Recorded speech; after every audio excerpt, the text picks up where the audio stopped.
आप जानते ही हैं भारत और नेपाल का रिश्ता किस तरह से काम करता है। आप ये भी जानते होंगे कि जब भी नेपाल को ज़रूरत पड़ती है तब तब भारत ने उसे खुला हाथ समर्थन दिया है। वहीं बात नेपाल की करें तो वो देखता भारत की तरफ है लेकिन वो झुकता चीन की तरफ है।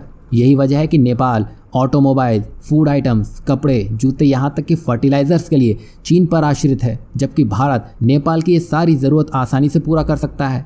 और चीन को तो आप जानते ही हैं, जिस तरह उसने श्रीलंका और अफ्रीकी देशों में जाल बुना है वैसा ही कुछ वो नेपाल के हिस्से में करने में लगा है, जिसमें चीन ने अपने शातिर दिमाग का इस्तेमाल करते हुए नेपाल की सरजमी पर 2 एयरपोर्ट्स का निर्माण कर डाला है। और इन एयरपोर्ट्स में जो भी तकनीक और पैसा इस्तेमाल हुआ है वो पूरा चीन का ही है। और ये airports belt and road initiative का हिस्सा है जिसका भारत विरोध करता आया है। और जब इन एयरपोर्ट्स का निर्माण हो रहा था तब भारत ने नेपाल को आगाह भी किया था, लेकिन नेपाल ने भारत की एक भी नहीं सुनी। और अब हाल ये है कि इन एयरपोर्ट्स का हाल श्रीलंका के बंदरगाह हम्बनटोटा जैसा होने की फिराक में है। असल में नेपाल की भौगोलिक स्थिति आपने अच्छे से देखी होगी, जिसमें एक तरफ हिमालय है तो दूसरी तरफ खुला भारत है। और इसका मतलब ये हुआ कि नेपाल के इन विमानों को कहीं भी जाना होगा तो उसको भारत के एरोस्पेस की आवश्यकता होगी। और इसी को लेकर नेपाल के प्रधानमंत्री भारत की यात्रा पर आए थे, जिसमें नेपाल की चाहत इन एयरपोर्ट से भारत के हवाई क्षेत्र का इस्तेमाल करते हुए अंतर्राष्ट्रीय उड़ान शुरू करने की है। और इन एयरपोर्ट्स की लोकेशन ऐसी है जिसमें चीन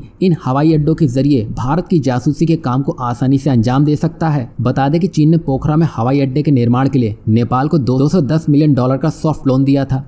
और चीन ने ये सब भारत और नेपाल के रिश्तों में खटास डालने की मंशा से किया था, जिसमें वो कुछ हद तक कामयाब होता भी दिखा है। लेकिन 7 से 8 साल का वक्त बीत चुका है। जो शुरुआत चीन ने नेपाल में की थी उसका कोई रिजल्ट अभी सामने नहीं आया है। उल्टा नेपाल एक कर्ज के जाल में फंसता दिख रहा है। वहीं चीन ने नेपाल के इतने साल खा लिए हैं कि अब उससे उबर पाना नेपाल की बस की बात नहीं, क्योंकि भारत ने नेपाल को अपने हवाई क्षेत्र के इस्तेमाल के लिए साफ इनकार कर दिया है। कुल मिलाकर चीन से दोस्ती की सदा भुगत रहा है नेपाल, जिसमें नेपाल और चीन दोनों का ही समय और निवेश बर्बाद होता दिखा है। वैसे भारत समय के साथ आगे बढ़ेगा, क्योंकि अगर भारत नेपाल की मदद नहीं करता है तो चीन नेपाल के एयरपोर्ट्स का वही हाल करेगा जो हम्बनटोटा पोर्ट का किया था। अब देखना यह है कि नेपाल भारत की किन किन शर्तों को मानता है।